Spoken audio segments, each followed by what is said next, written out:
Imana ngo idukunda urukundo ruruta uko tworumenya. Ni ukuvuga ngo urukundo uzimana igukunda ndaguhebuje sirwo. Urwigukunda ruraruta uko worumenya. Ico kintu ni gitoba. Iryo jambo ryanditse mu rwandiko Pawulo yandike ba Efeso. Ikintu ca kabiri ngo imbabazi zayo. Yeremiya yagiye kuvuga aravuga ngo iki nico nza nibuka mwami ngo kandi nico kiza kimara umubabaro. Ngo nuko imbabazi zawe arizo zizatuma tudashiraho. Umurava wawe ni mwinshi ngo imbabazi zawe ngo zihora zunguka uko bukeye. Uko bukeye imbabazi z'abantu zizazigabanuka. Ariko uko bukeye iz'Imana zazigira gute? Zizazongereka. Uyu munsi hari imbabazi z'Imana zongeretse ku buzima bwawe. Nejo hari izizongereka ku buzima bwawe. Ababyemera nimuvuge ngo amina. Hari imbabazi zunguka uko bukeye. Ikintu ca gatatu ni ubuntu bwayo ngo butagira akagero. Ubuntu itugirira nibwo izituma iduhereza ibiruta ibyo dusaba n'ibyo twibwira. Mu ndirimbo za karahanyuze, iyo ndirimbo narayikundaga mana, rero si karahanyuze n'ubu ngubu turacayiririmba. Hariho indirimbo yo muri wokovu twahoraga turirimba tukavuga ngo nilipofika Goligota nikaiona huko neema kubwa kama mto, neema ya kutosha. Ico ni igitero ca mbere, nimuvuge ngo amen.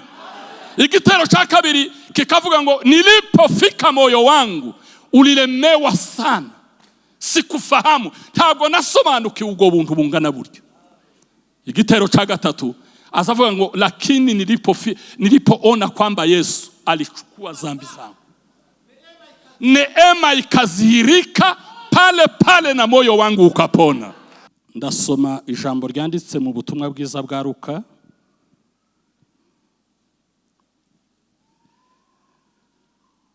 ibice 5, dutangirire ku murongo wa mbere. Turasoma tugeze ku murongo wa 11. Ubutumwa bwiza bwa Luka ibice 5 duhere ku murongo wa mbere tugeze ku murongo wa 11. Haravuga ngo Yesu yarahagaze mu kibaya cy'inyanja y'i Genezareti, nuko abantu benshi bamubyiganaho ngo bumve ijambo ry'Imana. Abona amato abiri atsitse ku nkombe y'inyanja, ariko abarozi bari bayavuyemo bamesa inshundura zabo. Yikira mu bwato bumwe bwari ubwa Simoni, amusaba kubutsuraho hato ngo buve ku nkombe. Aricara yigisha abantu ari mu bwato. Arangije kuvuga abwira Simoni ati igira imuhengeri mujugunye inshundura murobe. Simoni aramusubiza ati databuja, twakesheje ijoro dukora cyane nyamara ntaco twafashe, ariko kuko bivuze reka nzijugunye. Babikoze bafata ifi nyinshi cyane, ndetse inshundura zabo zenda gucika. Barembuza abagenzi babo bari mu bundi bwato ngo baze babatabare. Baraza buzuza amato yombi bituma yenda kurengerwa. Simoni Petero ngo abibone atyo yikubita imbere ya Yesu ati vaho ndi databuja, kuko ndi umunyabyaha. Kuko ubwe yari yumiwe n'abari kumwe nawe bose babonye izo fi bafashe. Na Yakobo na Yohana mwene Zebedayo bari bafatanije na Simoni, nabo birabatangaza. Yesu abwira Simoni ati witinya, uhereye none uzajuroba abantu. Bamaze kugeza amato yabo ku nkombe, basiga byose baramukurikira. Amen.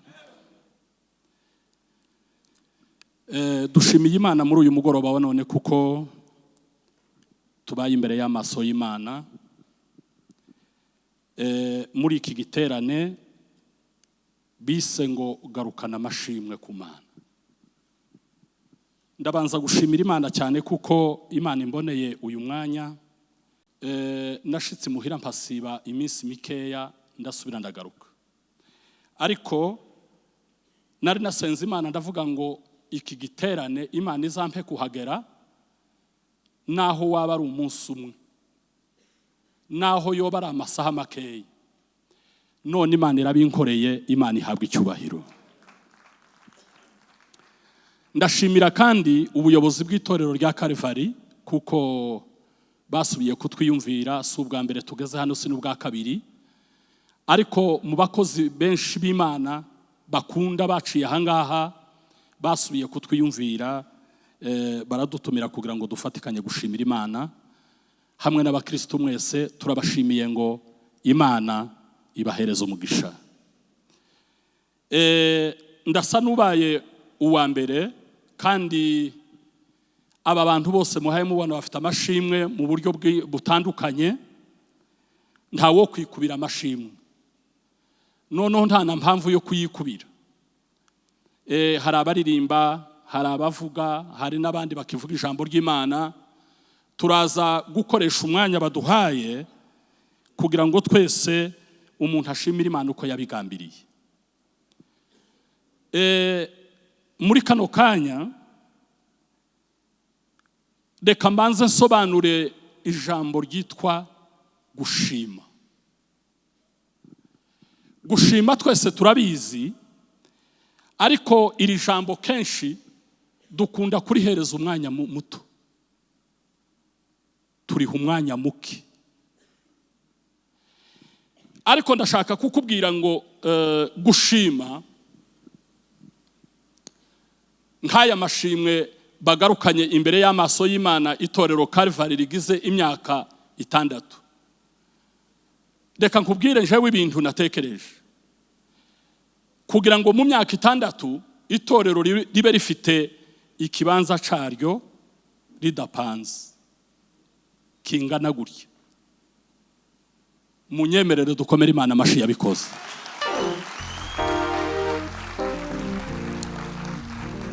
Nta mbaraga z'umuntu gusa, habayemo imbaraga zanyu n'umutwaro mwagize. Imana ibakoresha ibyo, Imana ihabwa icyubahiro.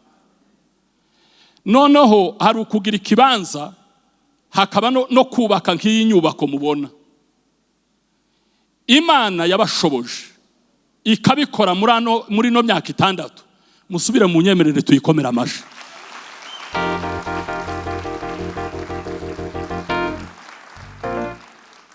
Nimuvuge ngo amen. Ntimuruhe murambirwa gukoma amashi, nico catuzanye. Suko yeme. Ntimurambirwe kuvuga amina na haleluya, ntimurambirwe kuzamura ibiganza, nico catuzanye nta kindi. Nukuvuga ngo abavuye kure n'abavuye hagufi, iyo hataba iryo jambo baba batubwiye irindi, ariko iryo ngiryo niryo rigendererwa. Nimuvuge ngo haleluya. Kandi reka nkubwire ikintu kimwe, Imana nizo zitanga igihe cyo kwishima, uza wishima. Kuko isi izizana ikindi gihe cyo kutishima kandi ntiwishime. Ariko Imana ishimwe kuko aba bantu bose duteranijwe no gushima. Imana ihabwa icyubahiro. Mperutse hano vuba, nageze hariya uwarunzanye ndamubwira nti hano byagenze neza. Ntese nabyo ni mwebwe mwabikoze? Atego. Siniriwe mubaza byinshi kuko mwakoze ibingibi, Imana izobahereza gukora n'ibindi. Nukuvuga ngo muri no myaka 6 Imana ibakoresheje imirimo y'indengakamere. Natekereje ikintu dukwiriye gushimiraho Imana. Pawulo yandikiye Timotheo amubwira amagambo azanezeza cyane muri jewe. Aramubwira ngo Timotheo, atereka nkubwire ikintu ubuntu twagiriwe. Aramwandikira aramubwira ngo ndashimira Imana y'umwami wacu Yesu Kristo, ngo iyo yambashishije n'Imana izibashisha umuntu gukora ibyiza. ngo igatekereza kuko ndi uwo kwizerwa, yamara ikangabira umurimo wayo. Reka mbabwire kino kintu, iyo Imana igize Imana, iyo Imana nayo igize Imana ikabona uwo yizera, burya Imana yizewe n'abantu bose. Twese twizeye Imana, ari abitwa ngo barakijijwe, ari abitwa ngo ntibakijijwe. Iyo ubwiye umuntu udakijijwe ukamubwira uti iyo ukijijwe niki, ntuzi ubona kuko Imana ari nziza. Ati njewe ndoreka kumenya kuko Imana ari nziza, ari yimbeshejeho, yampaye umuryango, yampaye akazi, yampaye ubuzima. Ati noreka kuyizera kubera iki? Kuriya nabo barayizeye. Reka ndeke kuvuga data badakijijwe. Haba ngo n'abadayimoni ukuye abantu nabo barayizeye. Nimuvuge ngo haleluya. Imana yizewe na benshi, abantu bose barayizeye. Ariko yo iza yizera bake. Abantu benshi presque bose bizeye Imana, ariko Imana iza yizera bakeya. Iyo ubaye muri abo bakeya Imana yizeye, ukwiriye kubishimira Imana cyane. Imana ishimwe kuko yatekereje kuko muri abo kwizerwa abakarivari, yamara ikabagabira umurimo. Iyo Imana rero yabonye uwo yizera, ntabwo izimuha umurimo, ahubwo izigira gute? Iziwumugabira. Kubera iki iziwumugabira? Ni ukuvuga ngo iyo Imana ibonye uwo yizera, imuha ubwenge bwayo, ikamuha ku mbaraga zayo, ikamuha ku mwuka wayo, ikamuha ubushobozi bwayo, ikamuhereza n'ibikoresho. Nimuvuge ngo amen. Ibyo ni ibimenyetso bigaragaza kuko Imana iba yakwizeye. Iyo rero dutekereje kuko Imana yatwizeye, ikatwizera itabitewe nuko tubikwiriye, ahubwo ibitewe n'ubuntu bwayo. Reka mvuge n'ikindi kintu reka mbabwira n'ikindi kintu dukwiriye kuzoza dushimira Imana. Shimira Imana kubwo kubonana n'umusaza Sira. Imana ishimwe cyane. Ikintu cyambere ukwiriye kuzoza ushimira Imana, reka mvuge utuntu dutanu. Amaze mvuge ririya jambo, nicare dusubire turirimbe. Twebwe turasa nkaho dusanze indirimbo zisa n'izishize. Usarire nkunda indirimbo ziragaruka, hari aho zoruha zijaze. Tworeka kuririmba duhaye dushima tukagira gute? Ziragaruka. Ko ndabona abaririmbyi babukereye babyambariye. Ntizigaruka yeme. Baracaturirimba indirimbo z'amajwi, baracaririmba igisirimba. Nahoraga nkunda indirimbo, ariko kubera kubwo kunanirwa kuziririmba no gutamba, noneho ngakunda ngo nicare baziririmbe mpari, batambe mpari, naje gumenyeganyeza umutwe. Imana ihabwa icyubahiro. Reka kubwira ibintu bitanu, haba naho Imana itogukorera ibindi. Reka kubwira ibintu bitanu woshimira Imana kandi bikagenda neza. Nimba munumva nimuvuge ngo amen. Ikintu cyambere, Imana ngo idukunda urukundo ruruta uko tworumenya. Ni ukuvuga ngo urukundo uzi Imana igukunda ndaguhebuje sirwo. Urwigukunda ruraruta uko worumenya. Ico kintu ni gitoba. Iryo jambo ryanditse mu rwandiko Pawulo yandike ba Efeso. Ikintu cya kabiri, ngo imbabazi zayo. Yeremiya yagiye kuvuga, aravuga ngo iki nico nza nibuka mwami, ngo kandi nico kiza kimara umubabaro. Ngo nuko imbabazi zawe arizo zizatuma tudashiraho. Umurava wawe ni mwinshi, ngo imbabazi zawe ngo zihora zunguka uko bukeye. Uko bukeye imbabazi z'abantu zizazigabanuka, ariko uko bukeye iz'Imana zazigira gute? Zizazongereka. Uyu munsi hari imbabazi z'Imana zongeretse ku buzima bwawe, nejo hari izizongereka ku buzima bwawe. Ababyemera nimuvuge ngo amina. Hari imbabazi zunguka uko bukeye. Ikintu cya gatatu ni ubuntu bwayo ngo butagira akagero. ubuntu itugirira nibwo izituma iduhereza ibiruta ibyo dusaba n'ibyo twibwira.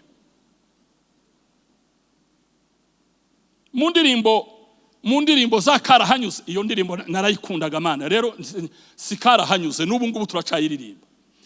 Hariho indirimbo yo muri wokovu twahoraga turirimba tukavuga ngo nilipofika Goligota nikaiona huko neema kubwa kama mto, neema ya kutosha. Ico ni igitero ca mbere, nimuvuge ngo amen. Igitero cha kabiri kikavuga ngo nilipofika moyo wangu ulilemewa sana, sikufahamu, ntabwo nasobanukiwe ubwo buntu bungana buryo. Igitero cha gatatu azavuga ngo lakini nilipoona kwamba Yesu alichukua dhambi zangu, neema ikazihirika pale pale na moyo wangu ukapona. Imani habwa icyubahiro. Igitero cha kane kiravuga ngo mbinguni nitakapofika,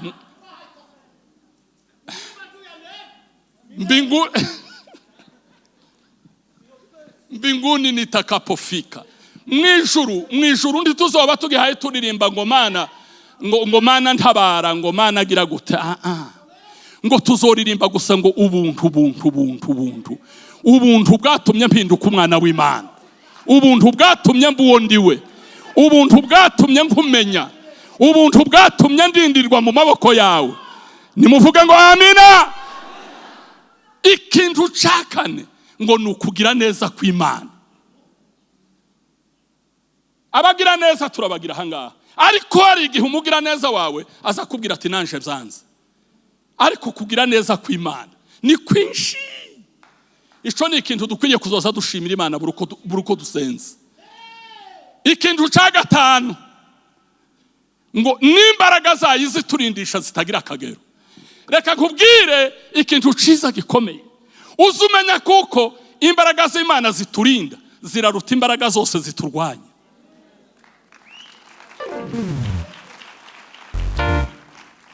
Izo ni ibintu dukwiye kuzoza dushimira Imana. Irindi jambo nukuvuga ngo umwanya wo gushimira Imana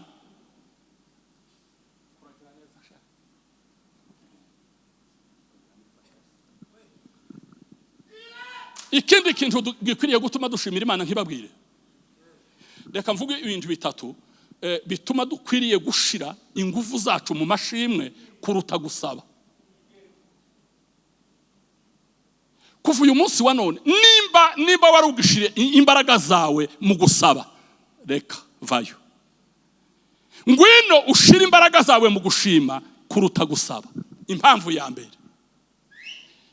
Pawulo yandikiye Abaefeso arababwira ngo nuko ibasha gukora ibiruta cyane ibyo musaba n'ibyo mwibwira, kuko imbaraga zayo ziri zidukoreramo.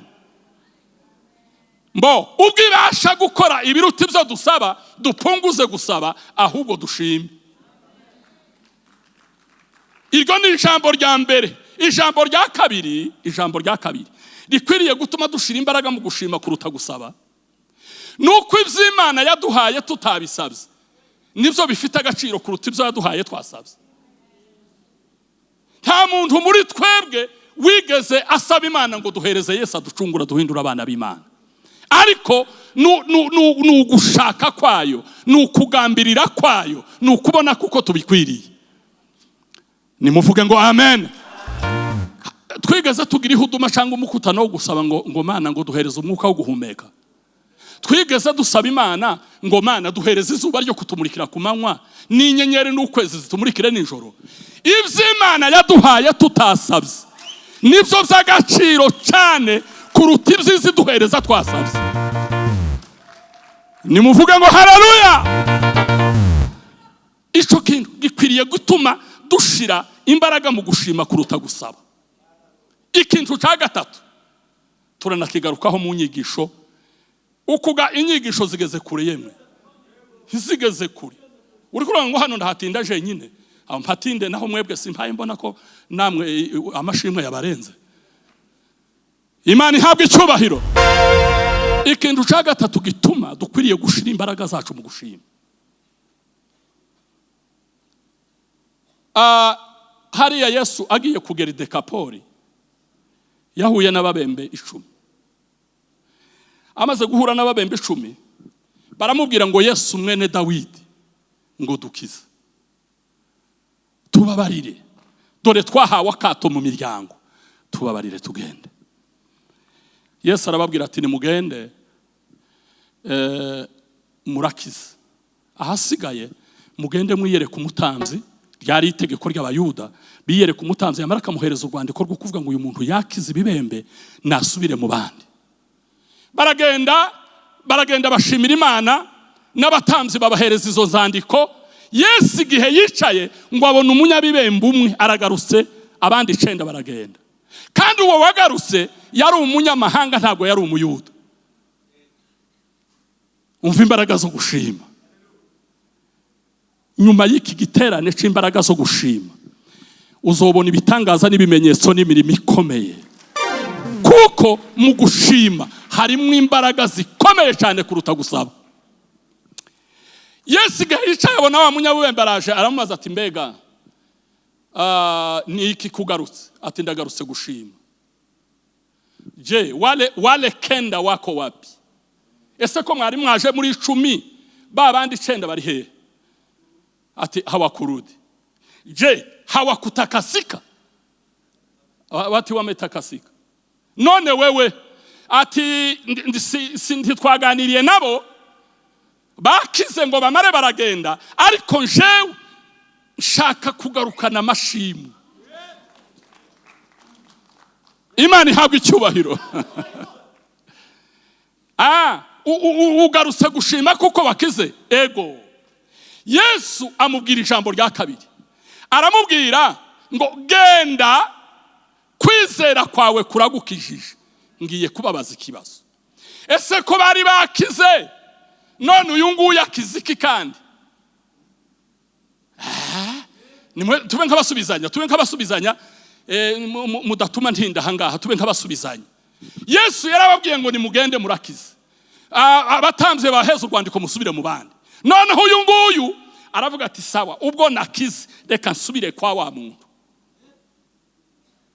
Akamaro ko kugarukana amashimwe. Nimwe kabagira gutya mu izina rya Yesu. Imana ihabwa icyubahiro.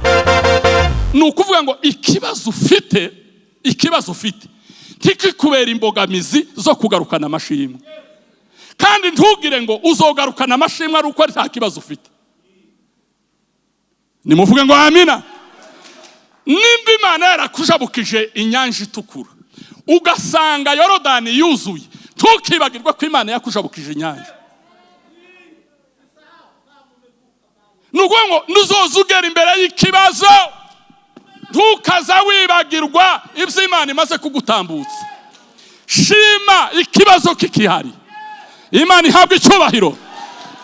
Rwoba ari urufunguzo rukwinjiza mu bisubizo byawe bisha. Ntugatege kuko byose bivaho. Niko gutegereza uruzi ngo ruzotambuka. Shima bikiriho. Bwira mugenzi wawe murebe mu maso mubwira ngo shima bikiriho. Shima bikiriho. Imana ihabwa icyubahiro. None Yesu aramubwira ngo ugarutse gushima, genda kwizera kwawe kuragukije. Reka nkubwire uyu muntu ibyo yakize.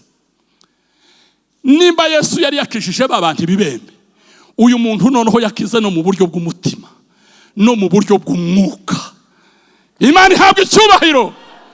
Imukiza n'ibisigisigi byari bisigaye. Iyo ugarukanye amashimwe yo gushima, ni ukuvuga ngo Imana iziguhereza agakiza kabiri. Rero shira imbaraga mu gushima kuruta gusaba. Nimuvuge ngo amen.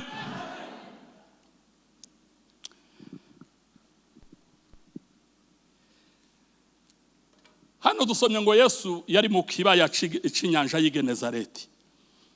Iyo Bibiliya ivuga ngo inyanja y'i Genezareti, inyanja y'i Galilaya, inyanja y'i Kaperinaumu, abantu benshi baza bashaka kugira nk'ibibazo bakagira ngo none Kaperinaumu ni inyanja imwe, Genezareti ni yindi, Galilaya ni yindi.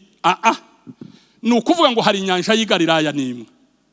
Ariko iyo Yesu yabaga ari Kaperinaumu, abantu baturiye ikiyaga abantu baturiye ikiyaga nka kuriya duturiye Tanganyika hari Bujumbura.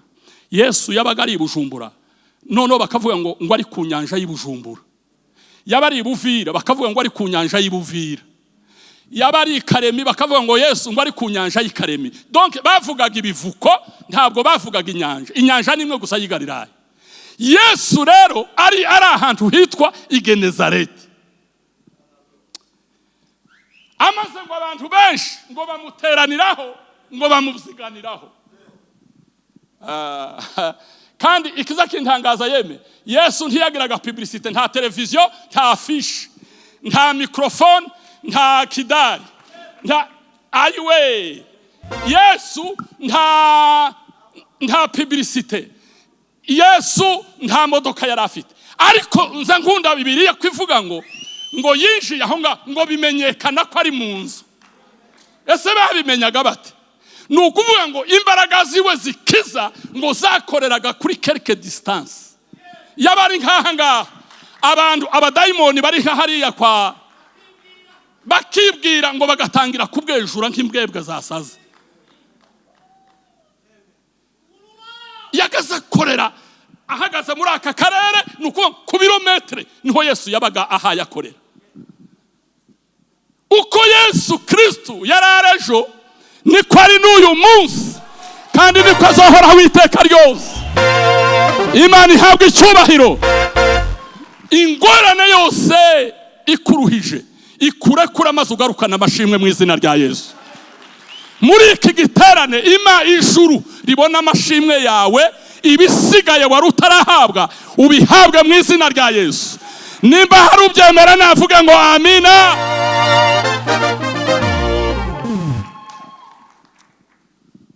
Haleluya. Abantu bamuziganaho ku nyanja y'Igenezareti. Ngo abona abantu batangiye kumuziganaho ngo hari hamata aho ngaho, ariko ngo atoranya ngo ubwato bwa Petero.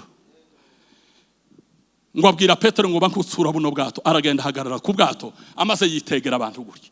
Arababwira amajambo y'Imana, arabigisha. Yarashatse kugira ngo ave muri jamu y'abantu, kuko yarazi ngo imbaraga hayakoresha ahari hose zirakugeraho. Muri iki giterane mbivuze nkurikije amavuta nasizwe n'Uhoraho Imana ishobora byose. Imbaraga zo kugarukana amashimwe zikugereho mu izina rya Yesu. Ntiyagira imbaraga y'umwijima yo kubuza kugarukana amashimwe. Imana ihabwa icyubahiro. Unibuke wa munsi wari kugira ngo ntibuca. Wibuke wa munsi wari uzi ngo ntibwira. Wibuke abantu bose baguhebye. Wibuke uhaye uhamagara ntiyagira ukwitaba. Amaze bigukundire ugarukana amashimwe. Haleluya. Yesu arabigisha ngo arangize.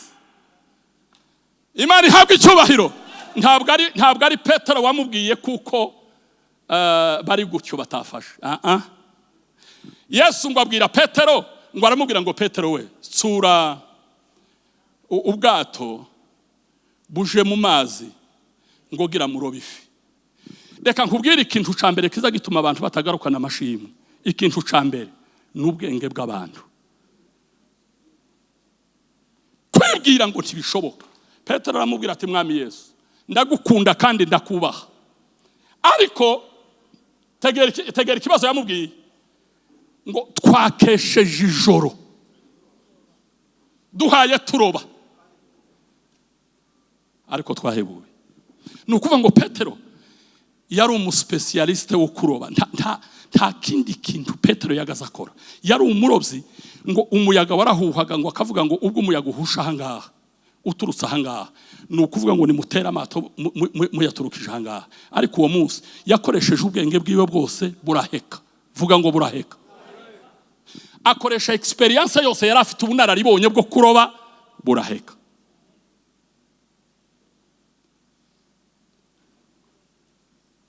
Ngo bumare guheka Petero arengeza amaboko ati oleme birananiye. Nukuvuga ngo ategereza mu masaha 9 saa 10 saa 11 buraca mu gitondo izuba rirarasa. Petero ati gitangaza kitubayeho. ni ukuvuga ngo dukesheje ijoro ari ntaco twafashe. Mpagaze ahangaha mpaye nganira n'umuntu bwakereyeho bukagukeraho ugatekereza amawazo ukayakubitisha iburyo n'ibumoso ariko bukagukeraho. Mpagaze ahangaha kubwo umuntu bwiriyeho izuba rikamuzimiraho umwijima ukamufatiraho wari utegereje ngo hari ikintu kiba ariko ukabona ntikibaye. Yesu aramugoboka aramubwira ngo tere n'inshunduro zawe ahangaha gira murobe. Petero aravuga ati noziterera kuko ndakuzi kandi ntitwiganye nawe ariko kumenyesheje kuko twakesheje ijoro ariko kubera kuko ubivuze reka nzijugunye. Ntabwo Petero yazijugunye kuko yizeye, ntabwo Petero yazijugunye kuko azi kuko bishoboka. Nta munsi numwe yari yarigeze aroba ku manywa. Nimuvuge ngo amen. Kandi Petero yarahebuye ubwo ngubwo nta muntu yahamagaye ngo amubwire ati yewe turahebuye nimba mwo dutabara muturengereza izuba.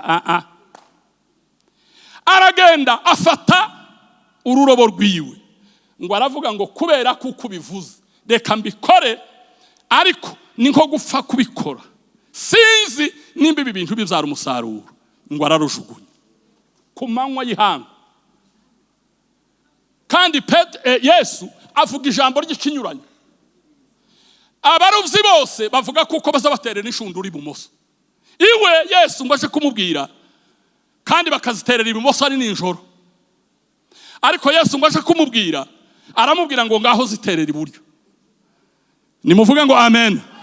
Abamubwiye ibintu bibiri Petero atazi mu burovyi. None akavuga ese uyu Yesu nubwo yoba Yesu no kuroba se data arabizi. Hari igihe Imana ikubwira ijambo ukavuga utese muri logique iki kintu kirumvikana. Imana ihabwa icyubahiro. Ntabwo Imana izikorana na logique z'abantu. Imana ifite ubwenge bwayo ikoreraho. Haleluya. Petero ngo arazijugunye. Ngo azijugunye ngo arakurura. Ngo akurure ngo abwira abagenzi be ati niko.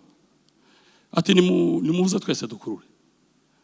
Ikintu twafashe nimba ari ingona nimba ari iki nimba ari imvubu yumva ngo inshundura ziraremereye cyane.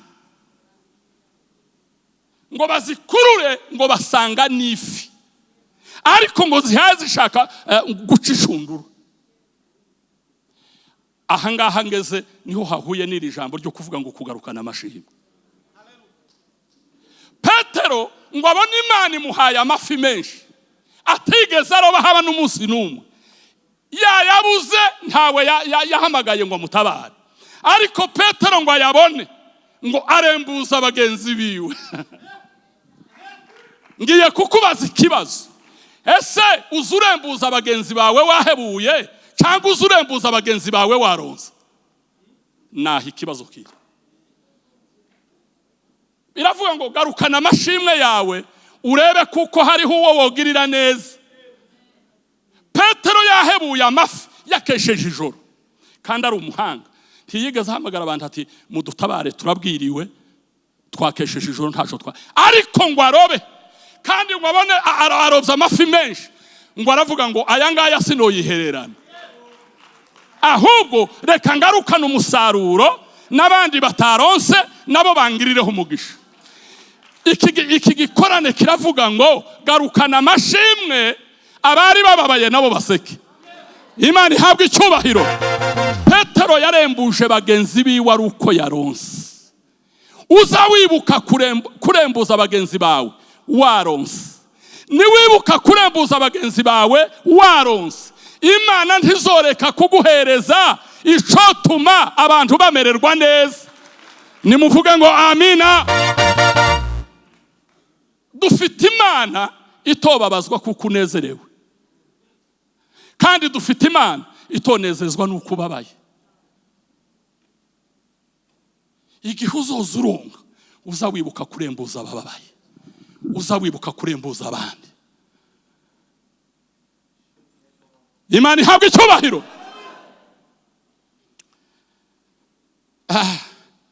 Amaze Petero ngo abone bibaye gutyo ngo yikubita hasi ngo apfukamira umwami Yesu Kristo, ngo aravuga ngo mwami Yesu mbabarire ndutizera sinarinzi kuko ari uku ngukumeze. Baza bavuga ngo ni Petero waririmbye iriya ndirimbo ivuga ngo Mwokozi wetu anatupa furaha duniani, atuongoza kwa neema na anatushibisha. Tazama yupo pamoja nasi, neema haitaisha. Aza kuririmba igitero kivuga ngo natusumbukie chakula wala nyumba, maana vyote tunavipata kwa neema yake. Imani habwe icubahiro. Njiani anatuongoza tena anaichukua mizigo yetu. Ikindi gitero kiravuga ngo ikiwa vema huku chini kumtegemea Yesu, furaha gani huko juu kuona uso wake. Ubwo ari byiza muri iyi si kwizera umwami Yesu, bizamera bite mu ijuru tubonye uburanga bwe. Araririmba aravuga ngo nukuri tuzonezerwa. Hari ibyo tunezererwa Imana yadukoreye hano muri ino si, hakaba n'ibindi tuzonezererwa kuko twageze imbere y'amaso y'Imana. Umuririmbyi yararimbye aravuga ngo ninamwimbia kidogo sana hapa, lakini nitaendelea mbinguni hasi. Imana ishimwe. Umfike njukize kinezeza Imana bavandimwe. Niyo uhaye ushimira Imana, ariko Imana ihaye ibona udafite ibyamirenge. Nigo uhaye ushimira Imana ukavuga uti Mana ndagushimiye wampa utamba. Tuza twiga gutanga iryo shimwe.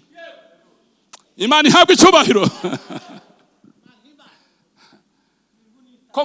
Ko muribuka Shadarake na Abedinego n'urya mugenzi wabo na Meshaki, baza bavuga ijambo. Iyo ngibutse nza numva umutima wanje uhaye ugurugumba. Umwami Nebukadinezari yaraje arababwira ngo ariko Meshaki na Shadarake na Abedinego, nimwe mwabyitumye kudakorera Imana zanje. Ese Imana iri bubakure mu maboko yanje niyi? Niyi iyo Mana harya ibakura mu maboko yanje? Uzi kurebwa n'umwami akakureba igisure, Imana izobikurinde nanje izobindinde mu izina rya Yesu. Umwami yo kurebye neza, ari kurebwe nabi n'umwami, ibintu ntibiba byakugendekeye neza. Umwe muri abo bahungu Bibiliya ntizimuvuga ngo aravuga ngo Nyagasani, Imana yacu dukorera ishoboye kuturinda amaboko yawe, ngo kandi zaturinda. Iryo ni ijambo ryo kwizera. Ngiye kuvuga ijambo ryo kuramya Imana no kwishima. Baravuga ngo ariko kandi haba naho itoturinda. Uzugira ngo twizera Imana kuko yaduhaye gusa, niyo itaduhaye ibyo dushaka ni Imana. Nimuvuga ngo amina. Niyo itakoze uko wumva ni Imana. Haba naho itoturinda ntituzoramya ibigirwamana byawe Nyagasani. Amaze ngo baravuga ngo nibagende benyegeza umuriro karindwi. Hari umwigisha w'ijambo ry'Imana watubwiye ngo iyo bawenyegeza gatandatu usarire ngo baratwitsa abana kuko gatandatu si umubare w'Imana. Ariko ngo yaravuze ngo nimuwenyegeze karindwi. Ngo baravuga ngo karindwi ni umubare w'Imana. Dawa ya moto ni moto. Aravuga ngo bari abasore barakiza. Igihe cyose Satani azoza acisha ku ruhande akore iby'ubushake bw'Imana ku buzima bwawe. Reka mvuga uwundi muntu umwe amaze nshimira Imana mu masengesho, dusubire twumve uko abantu b'Imana bayiririmbira. Ngiye kuvuga Ana muka Erukana. Ana, reka mbaze mvuga ingorane Ana yari afite. Ana yari umugore w'uwitwa Erukana, kandi ngo Erukana yari yaramukundwakaje bene kwa kundi kurenza urugero, ngo ariko Imana imuziba indibyara imwima umwana. Ni Imana yabikoze. Erukana bigeze agenda aja gushaka Penina. Amaze gushaka Penina, yewe Penina kazabyara umwana asize uwundi mu nda, abyara indaheka nakora igitangazo mu mubyeyi. Baza babivuga ngo ya ndirimbo Ana yaririmbye aha yashimira Imana, ngo Penina ngo yari amaze kugera mu bahungu 7. noneho Penina ngo akaza mu gitondo ngo akamubwira ati Ana uzumfasha kurera wewe zararangiye. Akamucunaguza ku kintu kimwe ngiye kukikubwira, akamubwira ngo nubwo umugabo wacu agukundira ubusa, uzopfana agahinda kandi agukunda. Erukana ngo yagaza ahereza Ana imigabane 2, Penina akamuhereza umwe. Penina ngo akamuseka, babaguhaye imigabane 2 ngo uyigire gute? Ati mana nashaka za guhereza 3, ariko ubwo wabuze umwana sawa. Ana nimuvuge ngo amina. Akagenda ngo agasenga, ariko ntiyigeze avuga ngo mana ngo urabona ngo Penina mu masengesho y'Ana nta Penina ntazi na Penina ryaciyemo. Akagenda agatakira Imana gusa.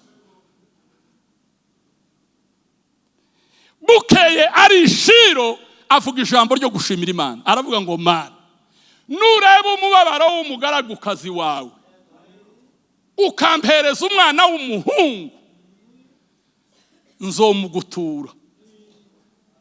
Imana ati subiramo, nureba umubabaro w'umugaragu wawe ukampereza umwana w'umuhungu mana nzomugutura.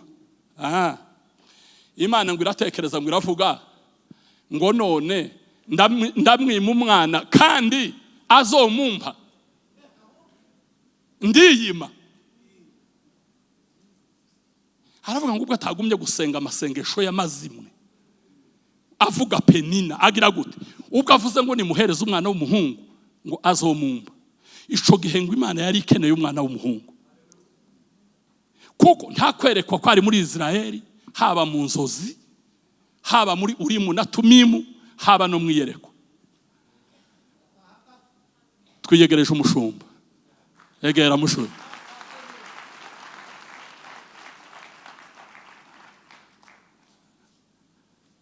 Nimuvuge ngo amen. Nukuvuga ngo Imana yari ikeneye umwana, yari ikeneye umuntu ku buryo ikwiriye kumubona. Nimuvuge ngo haleluya. Imana igasubira ikavuga. Wa mugore amaze kuvuga ya magambo, murebe hano n'abandi bantu abashinzwe kwicara barabicaza. Munkurikire turangize. Haleluya.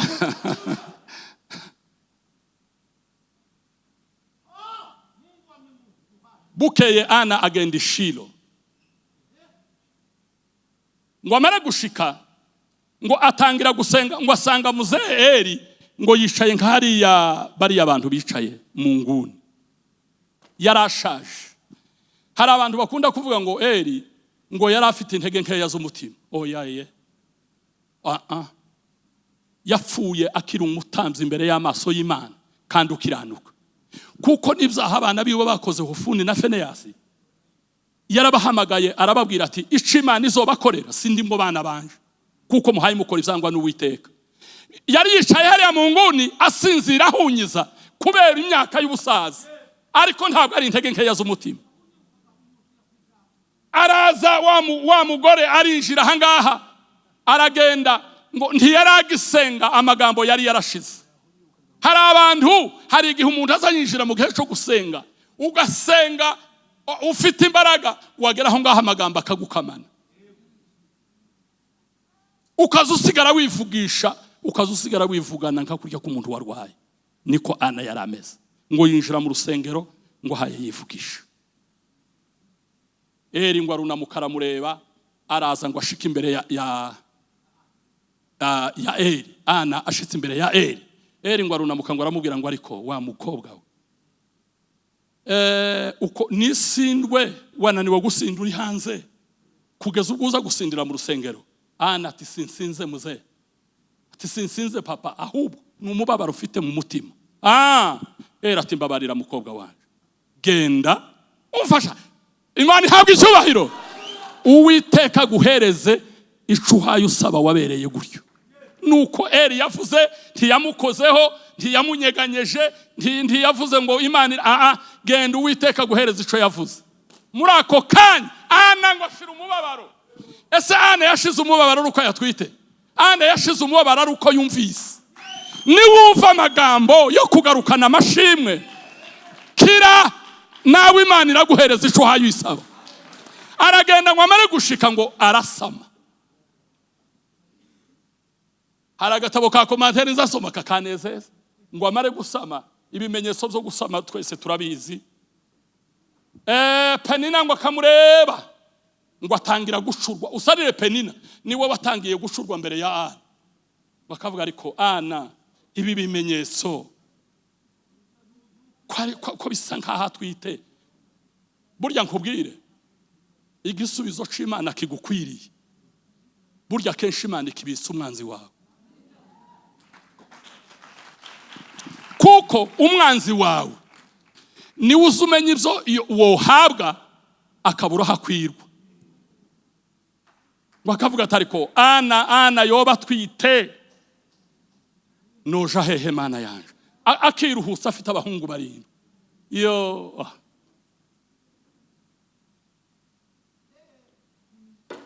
yandira kuze kugeza ubwo Erukana yabwiye Penina itegure uze wakira umwana uwanyu agiye kubyara. Penina ngo aravuga ati yankuru n'ukuri igihe kiraje kandi kirasohoye. Imana ihabwa icyubahiro. Ababonye uhora usenga, ababonye uhora ushima, ababonye uhora ukorera Imana bagiye kubona Imana wizeye, bagiye kubona Imana wakoreye. Imana ihabwa icyubahiro. Ako gatabo kaza kavuga ngo Ana yaravyaye umuntu wakiriye umwana Justeme yari Penina. Baramureba ngo aravuga ati Ana aravyaye kandi avyaye umuhungu. Erega niwe yari yasabye. Abantu bari aho ngaho ibo nta kibazo bari bafite ngo batera impundu. Ayi Penina nawe ngo ari aho ngaho ngo aravuga ati nta yandi mahitamo. None se je wenda vuza induru. Nabatangira kuvuza impundu ariko buke. Yazivuza buke. Yazivuza cyane. Ni impundu ni impundu.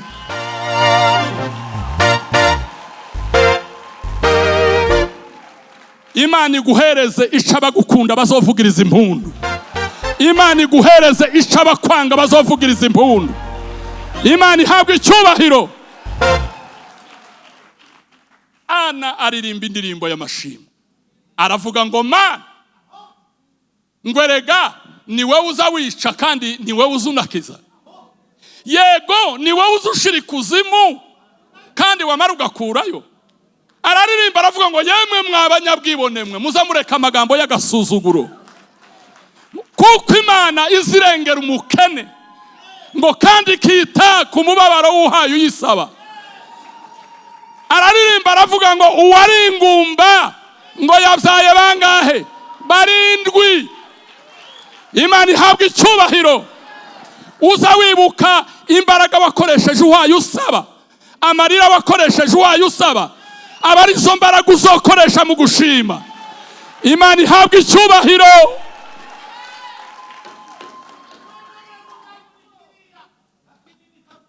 Imana ishimwe.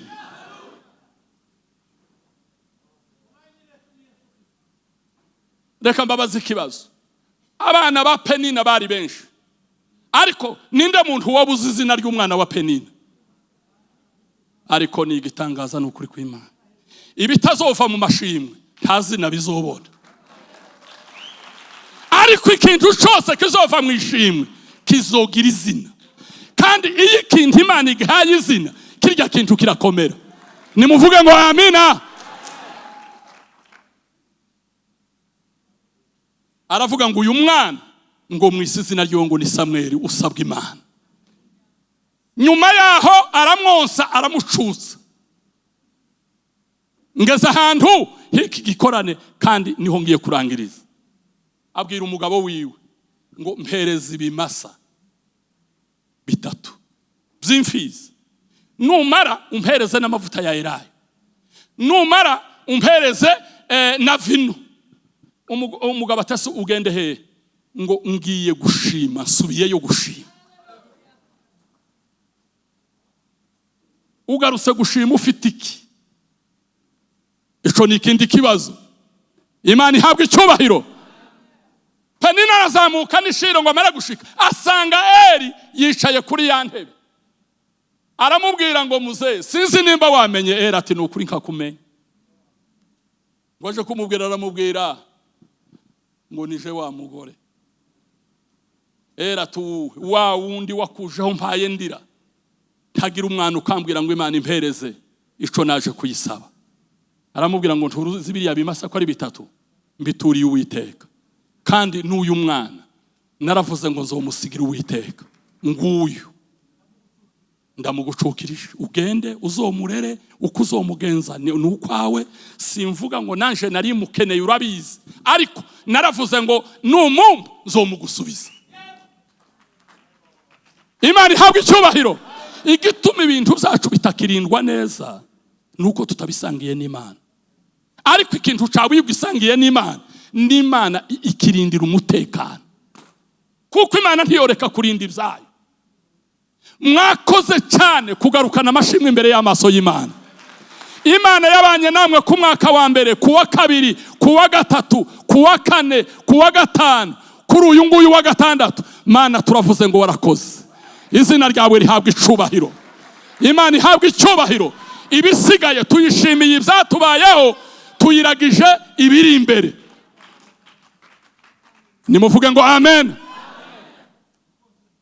Bakozi b'Imana, ni mwebwe muzi amajoro mwaraye, ni mwebwe muzi intambwe mwateye. Imana iracari kumwe namwe, ntirarangizanya namwe.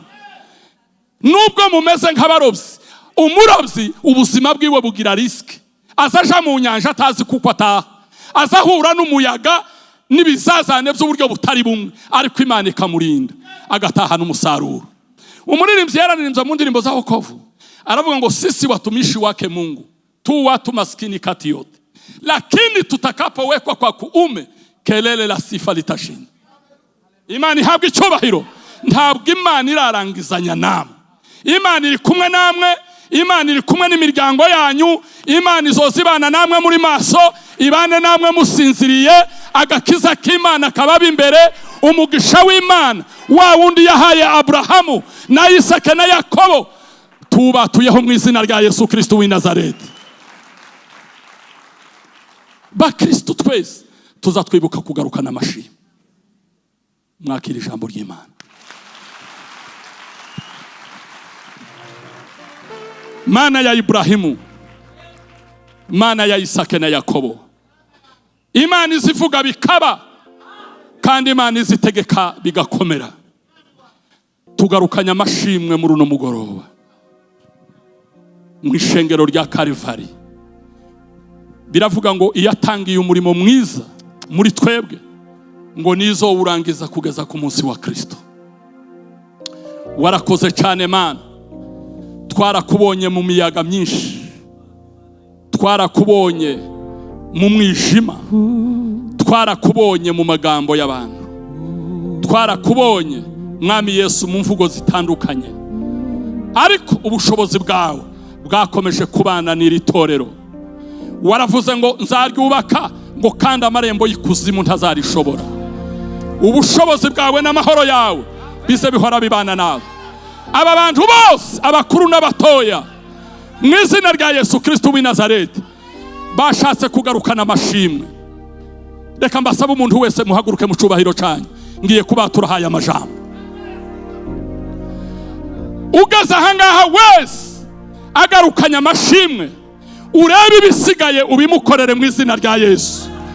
Waravuze ngo amazi menshi ntabwo azabatembana, n'imiriri igurumana nta kizabatwara, ngo kuko wambereye inkoramutima ngo ukaba uwo kubahwa, ngo nico gituma nzatanga ingabo zigapfa ku bwawe. Ibyo mwasabye byose Imana ibahereza ibiruta ibyo musaba n'ibyo mwibwira, nkuko imbaraga zayo ziri zidukoreramo. Muri iki giterane gitangiye uyu munsi, ukibonemo Imana kugeza kirangije. Ikiganza cy'Imana kibe ku buzima bwawe, ikiganza cy'Imana kibe ku muryango wawe, ikiganza cy'Imana kibe mu kazi kawe, ikiganza cy'Imana kibe ku mutima wawe, ikiganza cy'Imana kibe ku mubiri wawe. Imana izibana nawe uri maso, Imana izibana nawe usinziriye, ikurinde, ikuzigamira umutima n'ubugingo. amahoro ya Kristo azahora abana n'abantu, abarwayi bakire, abakene bahabwa imigisha myinshi, agakiza k'Imana kazagahora kabana nabo. Ndabigushimiye Mana kuko ubyumvise, tugukomeye amashyi kuko ubyemeye mu izina rya Yesu. Amen, amen.